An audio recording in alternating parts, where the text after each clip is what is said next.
The African, Arabian, and Indian plates collide with the southern margin of the Eurasian Plate along a 1,200-kilometer convergent boundary. This has resulted in a mountain chain that stretches from the Alps to the Himalayas. Whereas divergent, transform, and subduction zone plate boundaries produce relatively narrow belts of earthquakes, continent-continent collision produces broad earthquake zones. Let's go back 60 million years to understand the plate tectonic history of the Himalayan region. About 50 million years ago, the Indian continent collided with southern Eurasia and began constructing the Himalayas and the Tibetan Plateau, the highest mountain range and the largest continental plateau on Earth. Regional compression produces broadly distributed earthquakes north of the 2,900-kilometer Himalayan plate boundary. However, the historical earthquake record indicates that the largest earthquakes, shown by their rupture areas, occur on the shallow portion of the megathrust boundary. The magnitude 8.6 Assam-Tibet event in 1950 was the 10th largest earthquake of the 20th century.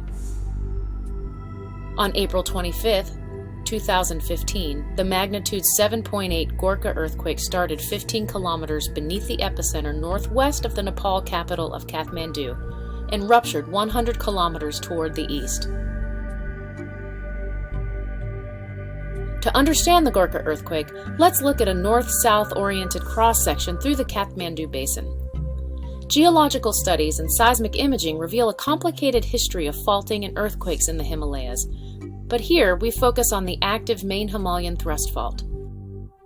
The Indian plate pushes the leading edge of the Eurasian plate northward, shortening the overriding crust by over 2 centimeters per year.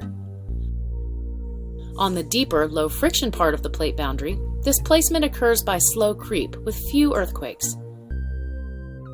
In the 15 to 20 kilometer depth range, frequent magnitude 3 to 6 earthquakes occur on the megathrust plate boundary. The shallow part of the fault is locked by high friction, and stress increases during motion on the fault at deeper levels. During the Gorkha earthquake, that stress overcame friction, and the overriding Eurasian crustal block lurched southward. Maximum displacement of 3 meters occurred on the megathrust about 20 kilometers north of Kathmandu, but the fault did not rupture to the surface. This displacement uplifted Kathmandu over 60 centimeters and moved the city 1.2 meters south towards India. A GPS station in the Kathmandu Basin recorded the ground motion, while video captured people's response. Following ground motion of 1.5 meters to the southeast over the first 10 seconds, the ground lurched 1.6 meters west in less than 3 seconds, causing people to stagger and some to fall. Over the next 12 seconds, the ground moved back and forth 3 times, with an average time of 4 seconds for each oscillation.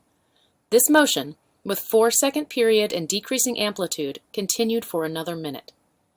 The Kathmandu Basin is a broad valley in the foothills leading to the high Himalayas. This valley was formerly the site of a lake, within which up to 600 meters of thickness of river delta and lake sediment accumulated. Compared to bedrock around and beneath the basin, seismic waves from the Gorkha earthquake caused these lake sediments to shake like Jello in a bowl as they reverberated or resonated back and forth with a period of 4 to 5 seconds. The good news is that well-constructed houses of 1 or 2 stories withstood this 4-second period ground shaking with minimal damage. The bad news is that tall structures or poorly constructed buildings were vulnerable to the prolonged ground shaking and preferentially collapsed, accounting for many deaths and injuries. Even more deaths and injuries occurred in the rural areas north of Kathmandu over the center of the rupture zone, primarily due to very weak building construction practices. Tens of thousands of landslides, ranging from small rock falls to fatal rock and ice debris avalanches, occurred during the ground shaking from the Gorkha earthquake and its aftershocks. The most deadly was the Langtang debris avalanche that slid as much as 1,500 meters downslope, then became airborne and plunged an additional 500 meters, burying the village below and killing 200 people. A lateral compressive air blast knocked down houses nearby. It is noteworthy that this magnitude 7.8 earthquake produced fewer landslides, less damage, and a smaller number of injuries and fatalities than seismologists expected for an earthquake of this magnitude in Nepal. In part, the lesser impact is a result of the slow rupture velocity due to the complex geology in this continental collision zone.